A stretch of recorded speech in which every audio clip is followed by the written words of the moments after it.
تو ٹھیک ہے عزت اہم چیز ہے، صبر کتنا کرنا پڑے گا اس کے لیے؟ لیکن نبی نے اگلی جملے میں یہ بتا دیا میں یتصبر، جو اللہ سے صبر مانگتا ہے نا یصبرہ اللہ، اللہ اسے صابر بھی بنا دیتے ہیں۔ اس صبر بھی کس سے مانگو؟ خالی پیسے نہیں اللہ سے مانگنے، غربت اور مہنگائی میں جو ٹینشن ہوگی اس ٹینشن کو ختم کرنا بھی کس سے مانگنا ہے؟ اللہ سے۔ اللہ مجھے اس پہ صبر دے، تو اللہ صبر دے دیتا ہے۔ اب آپ مجھے بتاؤ، اتنی بڑی قربانی، باپ شہید، بیٹا شہید، اور گھر میں فاقے، اور نبی نے بھی، حالانکہ نبی چندہ کر کے دے سکتے تھے، دوسروں کو بھی تو دے رہے تھے نا، جبکہ یہ امید ہو کہ میری مدد بھی کر سکتے ہیں، خالی ہاتھ واپس بھیج دیا۔ ایسے میں اگلی جنگ کے لیے اگر نبی بلائیں تو جس کا ایمان ایسا ہو جیسا ہمارا 500 والا، کہ 500 میں ٹرائل بیسس پہ آپ ایک حور کا رسک لے سکتے ہیں، تو اگر ایسا ایمان ہوتا اگلی جنگ میں شرکت کرتے؟ بولتے کیوں نہیں میرے بھائی؟ کبھی بھی نہیں کرتے۔ لیکن انہوں نے ہر جنگوں میں نبی کا ہمیشہ ساتھ دی۔ بدر میں شریک ہونے والے، احد میں شریک ہونے والے، خندق میں تو کتنی ٹینشن تھی۔ اب آپ دیکھو اسلام کو اپنے دعوے کی سچائی کا یقین کتنا ہے کہ اسلام بھی کوئی لچک نہیں دکھا رہا۔ تبوک کا جب موقع آیا نا تو تبوک سے زیادہ سخت، اگر آپ تاریخ اٹھا کے دیکھیں ایسا لگتا ہے کہ اس سے زیادہ سخت کوئی آزمائش کا موقع تھا نہیں۔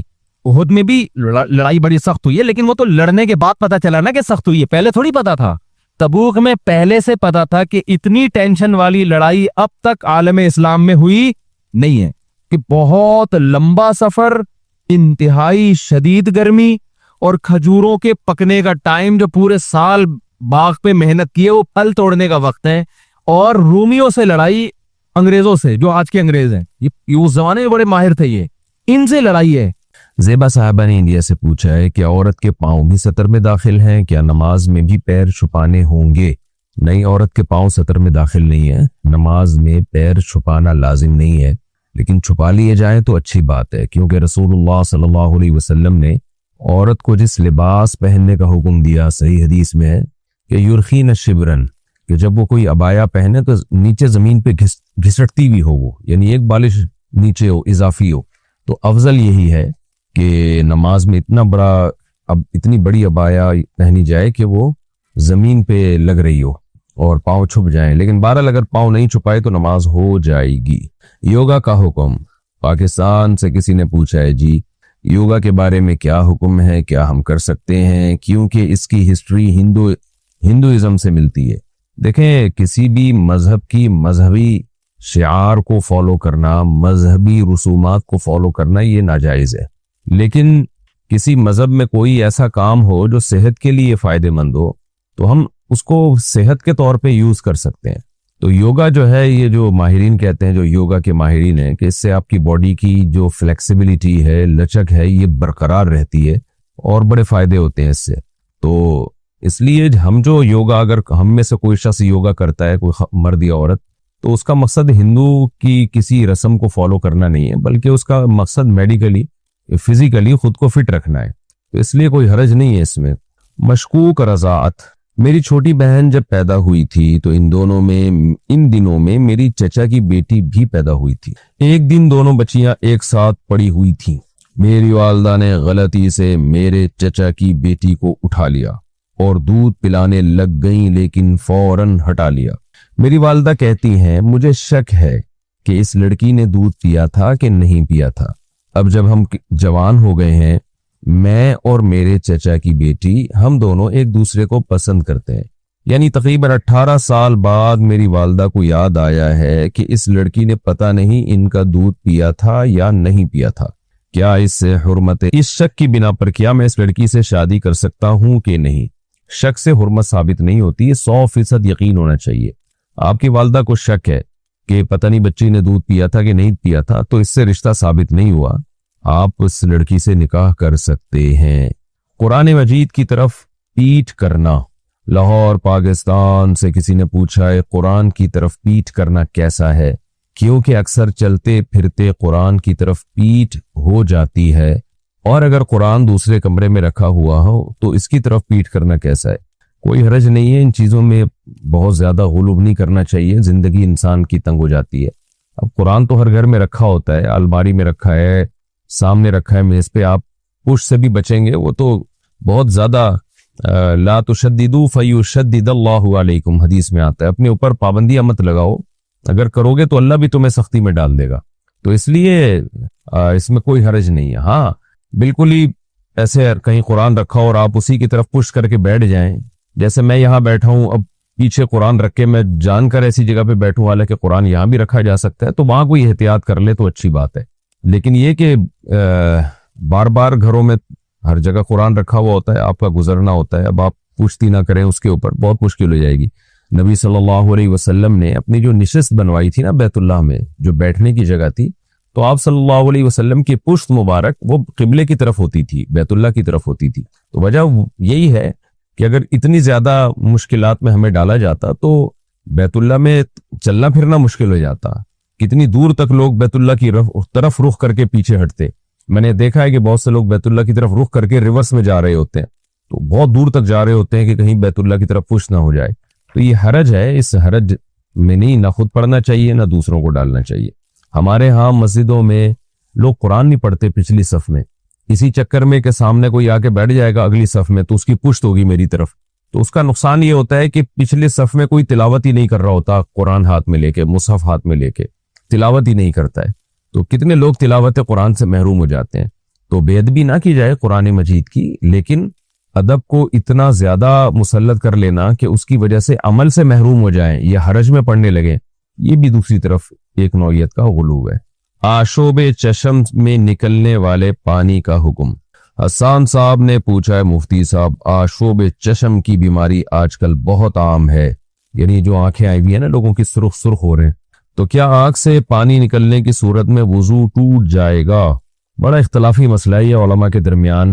ہمارے شیخ حضرت مفتی رشید احمد صاحب رحمہ اللہ تعالیٰ پہلے اس کے قائل تھے کہ یہ پانی نکلنے سے وضو بھی ٹوٹے گا اور یہ ناپاک ہے، لیکن پھر انہوں نے اس پہ رجوع کیا، تو احسن الفتاوی میں پوری ڈیٹیل میں یہ دلائل کے ساتھ تو ان کا جواب موجود ہے، تو ہماری بھی رائے یہی ہے، اور دلیل کے لحاظ سے ہمیں یہ بات زیادہ قوی معلوم ہوتی ہے کہ جو آنکھوں کی بیماری کراچی میں آئی ہوئی ہے نا، پھیلی ہوئی بہت زیادہ، ہر چوتھے پانچویں آدمی کو آشوب چشم ہوا ہے، تو اس میں جو پانی نکلتا ہے وہ ناپاک نہیں ہے اور اس کے نکلنے سے وضو نہیں ٹوٹے گا۔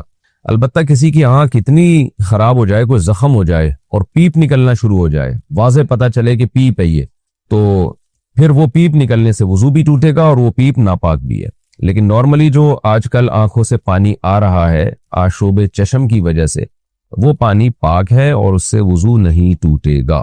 ہم بستری کے بعد حیض آ جائے تو غسل کا حکم۔ بیرون ملک سے کسی نے پوچھا ہے جی ہم بستری کے فوراً بعد حیض آ جائے تو غسل کریں یا نہ کریں؟ جب حیض آ گیا تو اب غسل کرنے نہ کرنے سے شرعی حکم پہ تو کوئی فرق نہیں پڑے گا، لہذا کسی خاتون نے غسل نہیں بھی کیا تو شرعی لحاظ سے کوئی حرج نہیں ہے اس میں۔ وجہ اس کی ہے کہ اب تو ویسے ہی وہ ناپاک ہو گئی ہے اور ان کے لیے نماز پڑھنا، تلاوت کرنا ویسے بھی جائز نہیں ہے، قرآن مجید کو ہاتھ لگانا بھی جائز نہیں ہے، تو وہی احکام ہوں گے جو جنابت کے ہیں۔ لیکن ویسے اگر کوئی پاکیزگی کے لیے غسل کرنا چاہیں تو وہ تو شریعت جتنی کوئی نظافت رکھنا چاہے، صفائی ستھرائی کا جتنا خیال کرے تو شریعت اپریشیٹ کرتی ہے اس کو، تو کر لیں تو اچھی بات ہے، نہ کریں تو کوئی حرج نہیں ہے، کوئی گناہ نہیں ہے اس میں۔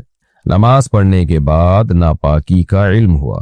پاکستان سے کسی نے پوچھا اگر کپڑے ناپاک ہوں اور ہم نے نماز پڑھ لی ہو اور بعد میں پتہ چلے کہ کپڑے ناپاک تھے تو کیا جو نماز پڑھ لی ہے وہ دوبارہ پڑھنی ہوگی؟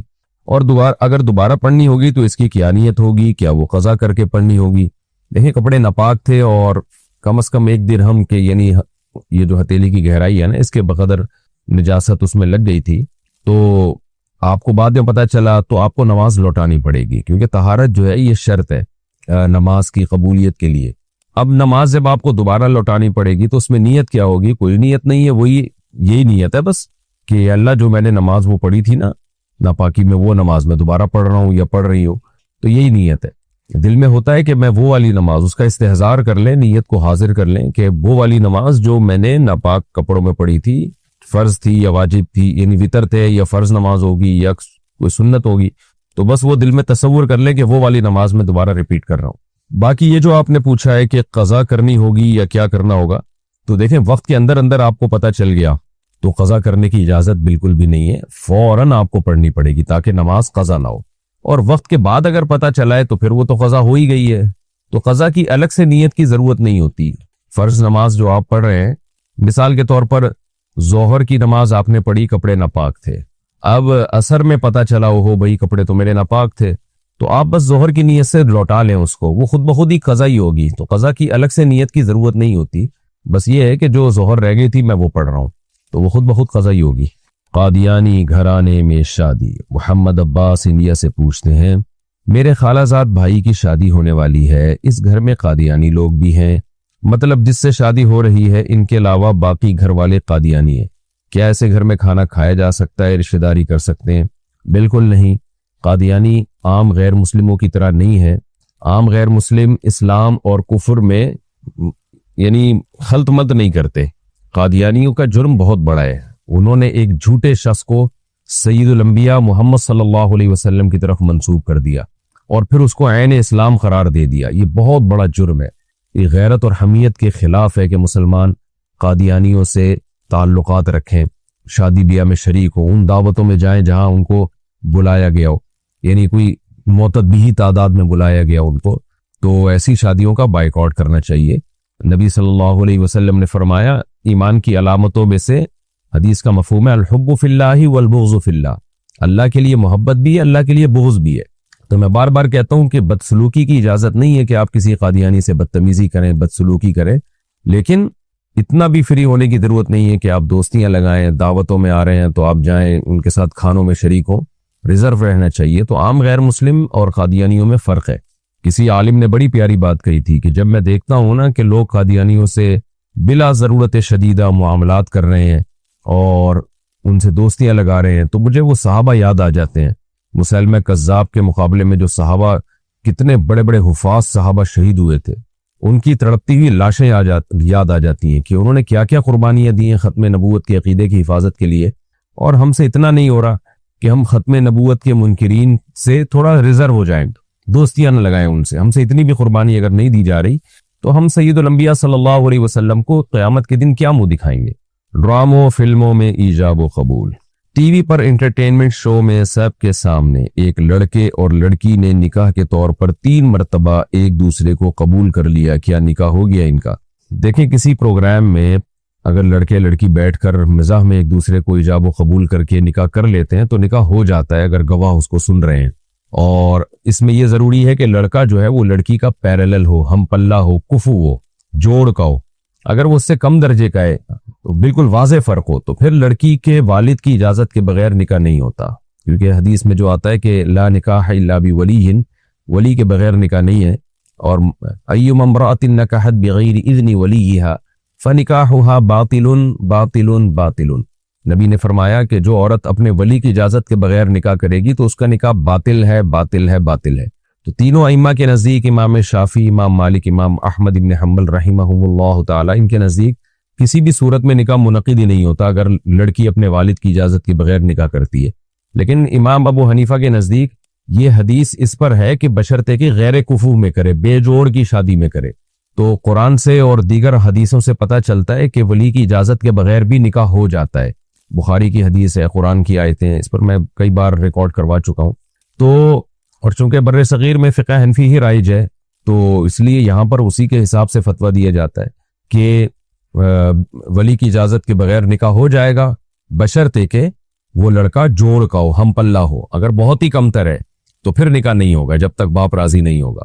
تو اب جوڑ کا مسئلہ کہ مالی لحاظ سے جوڑ ہو، ایجوکیشن کے لحاظ سے لڑکی بہت زیادہ پڑھی لکھی ہے، یہ بالکل ہی فارغ ہے، اور لڑکی بہت زیادہ مالدار ہے، یہ بالکل ہی غریب ہے، لڑکی بہت زیادہ دیندار ہے اور یہ بالکل بے دین ہے، یعنی واضح فرق ہو، تھوڑا بہت فرق سے نہیں ہوتا، واضح فرق ہو، تو ایسی صورت میں ولی کی اجازت کے بغیر نکاح منعقد نہیں ہوگا۔ لیکن عام طور پر ایسا ہوتا نہیں ہے، کچھ نہ کچھ یعنی بہت زیادہ ڈفرینس نہیں ہوتا۔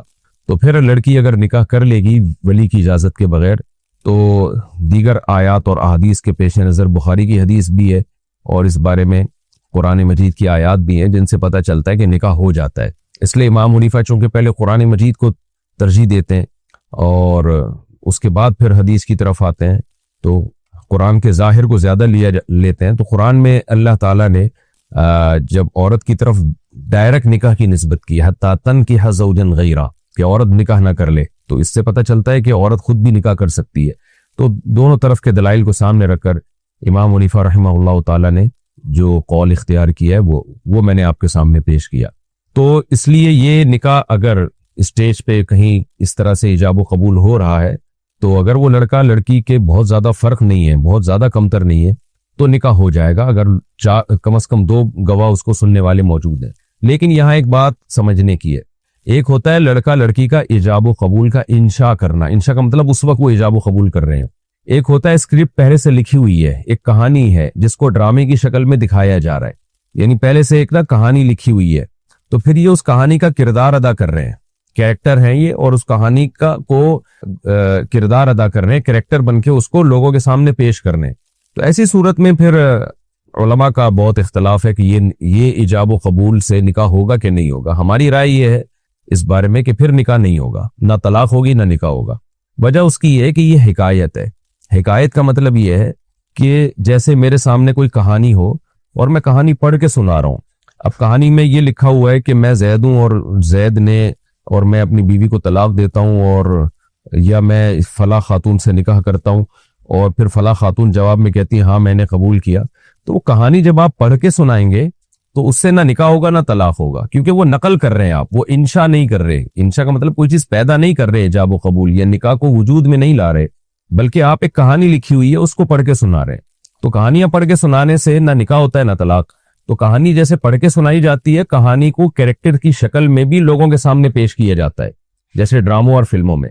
تو اگر ڈراموں اور فلموں میں کوئی اسکرپٹ پہلے سے لکھی ہوئی تھی اور یہ اس کہانی کو لوگوں کے سامنے پیش کر رہے ہیں, تو پڑھ کے پیش کرنے سے بھی نکاح طلاق نہیں ہوتا, نہ نکاح ہوتا ہے نہ طلاق ہوتی ہے, اور اس کو کریکٹر کے طور پہ پیش کرنے سے بھی نہ نکاح ہوگا نہ طلاق ہوگی.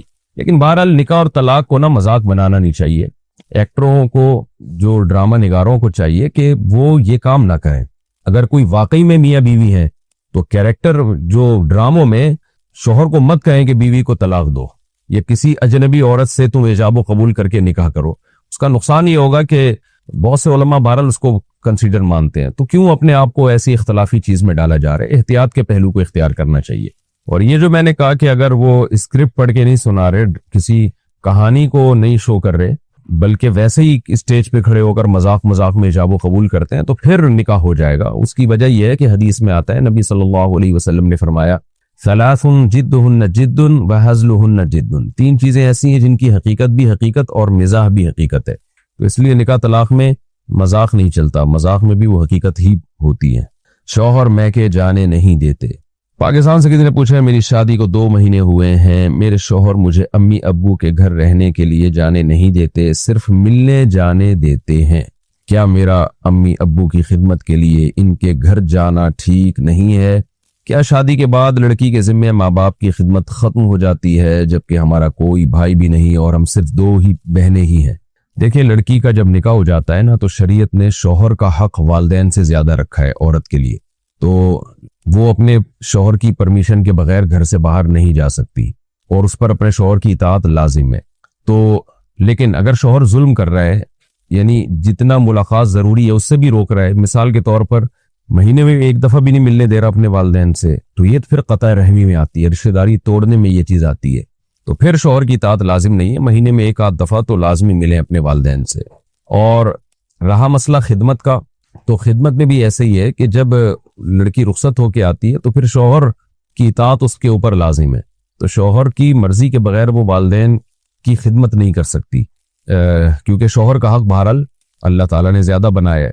لیکن اگر والدین خدمت کے محتاج ہیں, محتاج کا مطلب یہ ہے کہ اگر یہ خدمت نہیں کرے گی ان کو نقصان ہو رہا ہے, اور ان کے پاس کوئی ایسا بھی نہیں ہے کہ پیسوں سے کوئی ملازم رکھ لیں, جیسے والدین ہیں اور کوئی بھی سورس آف انکم نہیں ہے, پہلے تو ان پر لازم ہے کہ اگر ان کے پاس کوئی وسائل ہیں تو وہ کوئی ملازم رکھیں. پہلے تو یہ کہ بیٹا خدمت کرے, بیٹا ہے ہی نہیں. اب جیسے آپ نے بتایا کہ 2 ہی بہنیں ہیں, تو جس بہن کی شادی نہیں ہوئی ہے وہ خدمت کر لیں, اور اگر ان کی بھی شادی ہو چکی ہے یا وہ خدمت نہیں کر پا رہی ہیں اور والدین کو نقصان ہو رہا ہے, تو پھر مجبوری ہے, پھر آپ کو اپنے والدین کی خدمت کرنی پڑے گی. پھر شوہر کو آپ بتا کے جائیں بھی میرے والدین مر جائیں گے, ان کو وہ شدید تکلیف میں ہیں, اور نہ ان کے پاس اتنی کوئی گنجائش ہے کہ وہ کوئی ملازم رکھ سکیں جو ان کی خدمت کرے, اور نہ کوئی دوسرا بیٹا ہے, نہ کوئی ایسی بیٹی ہے جو ان کی خدمت کر لے. تو ظاہر ہے ماں باپ کو مرنے نہیں دیا جا سکتا, اور نہ ان کو شدید تکلیف میں رکھا جا سکتا ہے. پھر شرعاً ایسی صورت میں بیٹی پر لازم ہوگا کہ وہ اپنے والدین کو اذیت اور تکلیف سے بچائے۔ تو خلاصہ یہ ہے کہ نارملی جو خدمت کی جاتی ہے والدین کی وہ بیٹوں پر لازم ہے، اور بیٹی پر اس وقت لازم ہے جب وہ اپنے والدین کے گھر رہنے کے لیے آئے، ادروائز اس پر شوہر ہی کی اطاعت لازم ہے، اور کیونکہ نکاح کے ایگریمنٹ میں یہ چیز داخل ہوتی ہے۔